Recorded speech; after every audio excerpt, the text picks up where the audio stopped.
Good morning to everybody and welcome to this episode of Jim's 5am Club. I bet you don't know where I am. Let me give you a guess. I'll just give a bit of a panning shot just to show you where I'm located.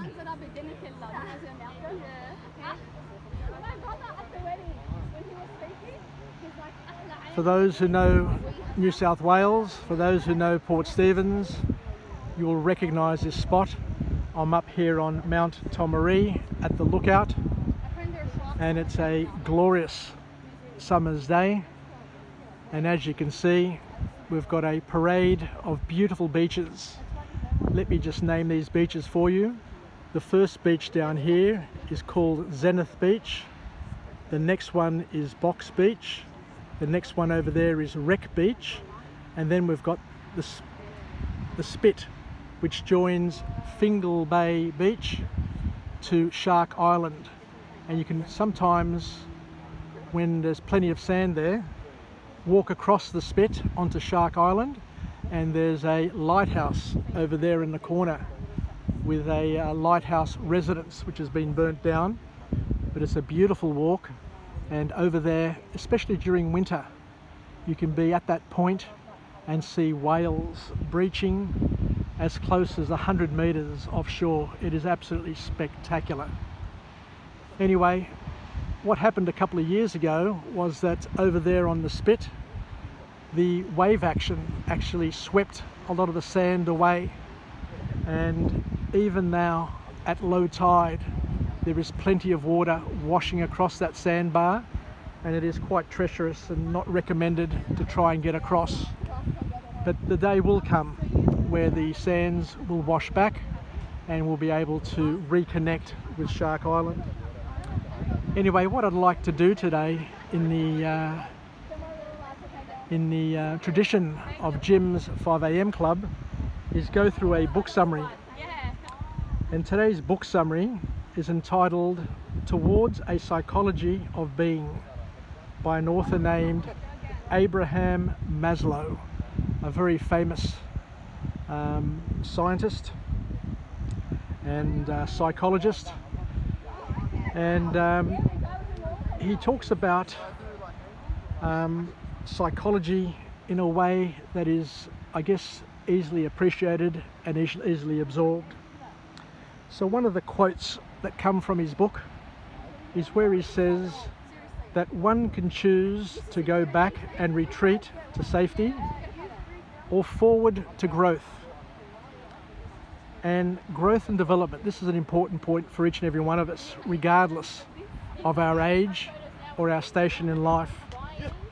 Growth and development must be chosen again and again, and fear must be challenged or overcome again and again. So what Abraham Maslow tells us and reminds us is that we're all going through a competition. We're all being challenged on a daily basis, and that we're being challenged to grow and develop, or we're being challenged to retreat in fear and to be comfortable and relaxed, and to continue trying to live the known as opposed to trying to engage and enjoy the gift of the unknown. But the call to action from Abraham Maslow is that we are called on a daily basis to grow and develop, and to choose growth and development again and again and again. And it's not, you don't just do it once, you don't just do it twice, you must continually on a daily basis promise yourself and challenge yourself to grow and develop, else you will retreat and fall into the trap of comfort. So one of the key messages, one of the key learnings from Abraham Maslow's theories is the concept of self-actualization, where we have a biological need to find fulfillment and purpose in our lives. I remember years ago hearing that human beings are teleological in nature. And what teleological in nature means that we love solving problems, and when you create a problem, what comes with it is a cognitive dissonance, and you won't be comforted, you won't settle until you're able to solve that particular problem. So Maslow, through his teachings, expands on this concept, and he coined in his day the hierarchy of needs, basically where he says that each person generally, not specifically, but generally, each of us have 5 key needs to fulfill in order to have a life which is worth living and that we can find fulfillment. So his first formal point to come out of the book is where he talks about the pyramid, and that we aim to reach the top of the pyramid, the top of the mountain. And I've been on each of these mountains. I've been to the top of that one there and the top of that one there, and I'm on the top of this one here at Mount Tomaree. But he says that man basically wants to reach the top. There's a burning desire to try and get to the top, to, I guess, get a different perspective and a different vantage point, and to be able to put everything into perspective and to enjoy the fruits of one's labours. But to get to the top of the pyramid and achieve self-actualization, the author says that you must first fulfill previous needs and go through the 5 steps. You can't just jump to self-actualization just because you want to. So each and every person needs to follow what Maslow calls their unique natural path, and to find and to follow and to partner their inner voice, their inner calling. Because we need to be able to match our desires with the outcomes that we have in life in order to be happy and fulfilled. Because if you don't, you will end up being, according to Maslow, empty and disappointed. So what else can we learn?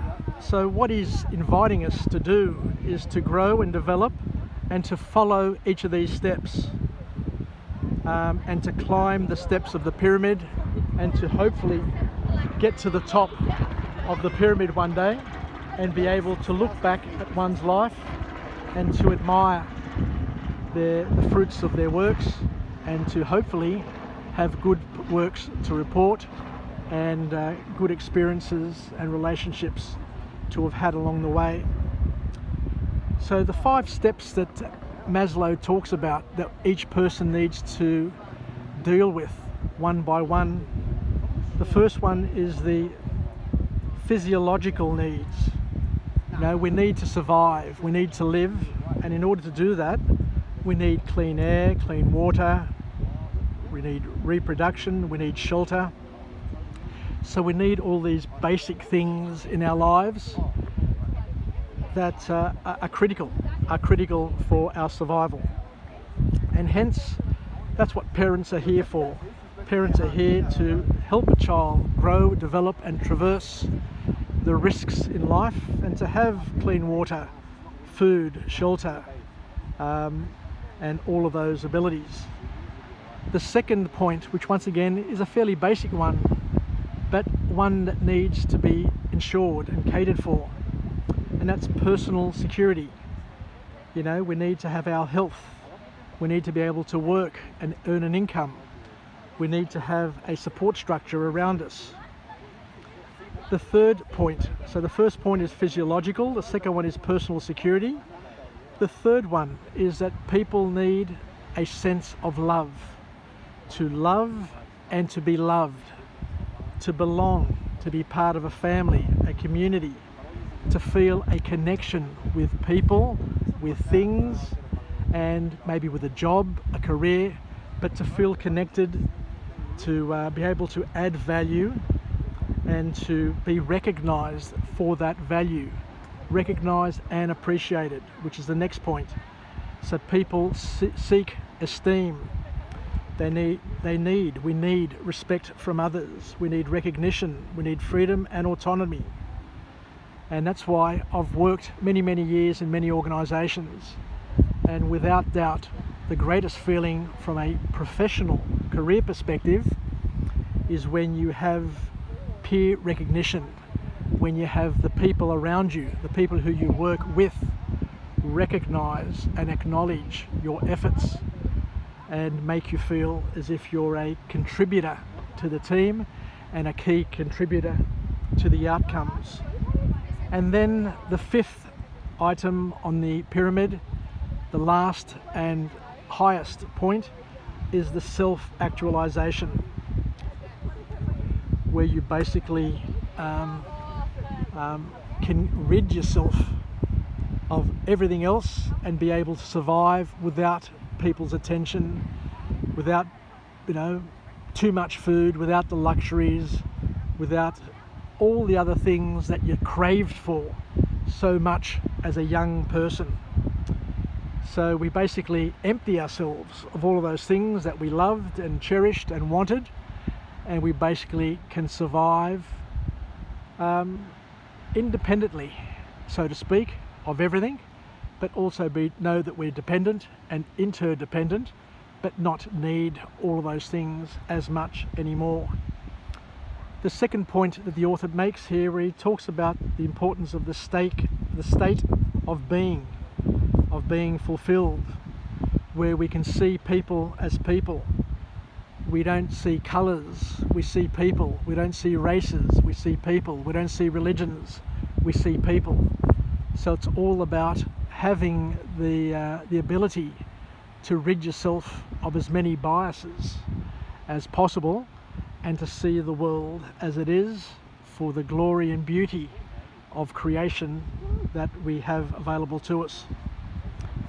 And to give back to society, to give back to the world.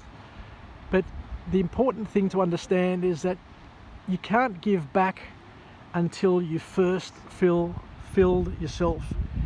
You need to be overflowing to be generous. You need to be overflowing to be selfless.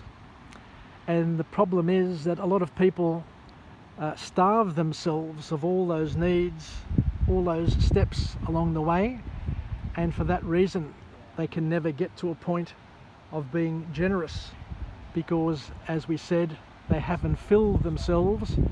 So by not being filled, then you can't be fulfilled, and if you're not fulfilled, then you can't overflow and then fill others.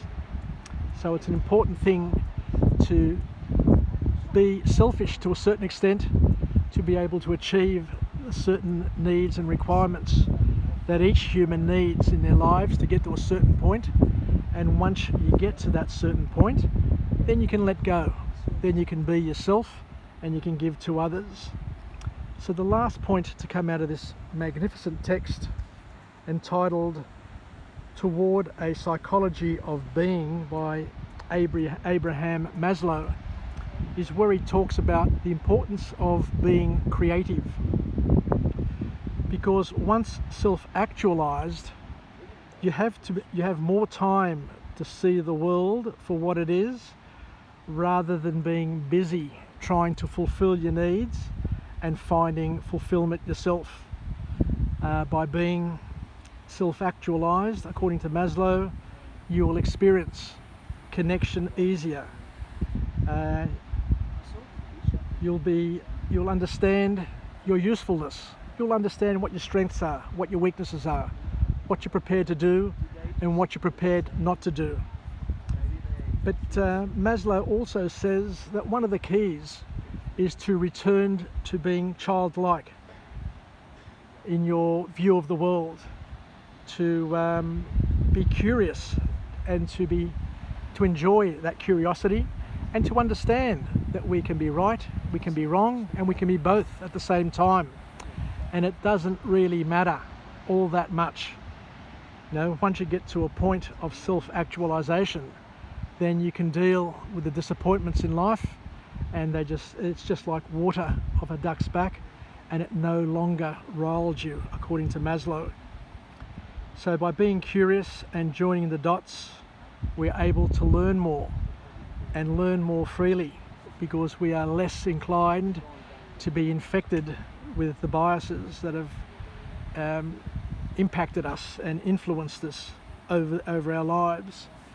And we can achieve a certain balance in life where we understand that interdependence is the highest form of human endeavour.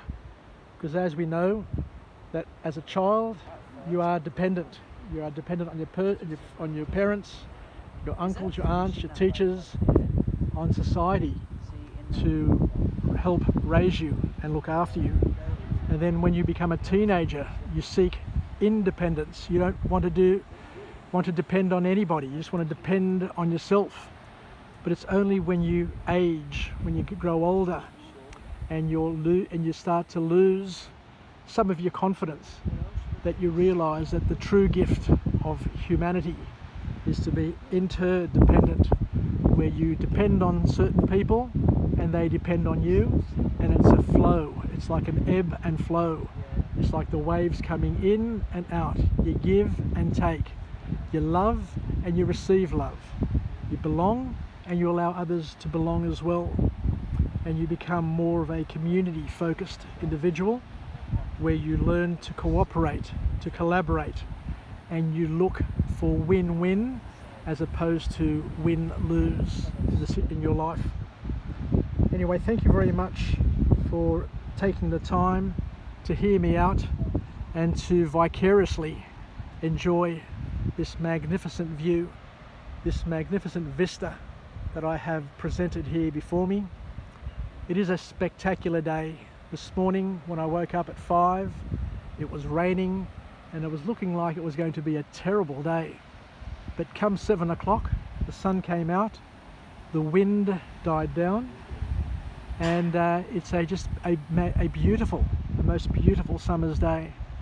So thank you for joining me on this episode of Jim's 5am Club, where I look forward to coming to you again from a different place, from a different location, with a different message of empowerment, where we take hold of OPE, other people's experiences, in the form of book summaries, and try and use those to learn, where we can incorporate them into our daily lives, into our inventory of skills, in our groupings of life hacks that we can live, learn and pass on, or that we can make the most of. Anyway, take care, and I hope today was something that most people can relate to and appreciate, and spread the message. Let other people know that Jim's 5am Club is a service, a free service, an act of love. They can watch it on my YouTube channel, Jim's 5am Club, and I've got over 1,200 vlogs of book summaries and experiences from different locations, because the thing that I'm trying to do is to highlight and showcase the beauty of Sydney, the beauty of Australia, and to overlay it with a message of empowerment, where we can live, learn and pass it on, and be able to attach the unknown to the known and expand our knowledge. Take care, yasas, and bye for now.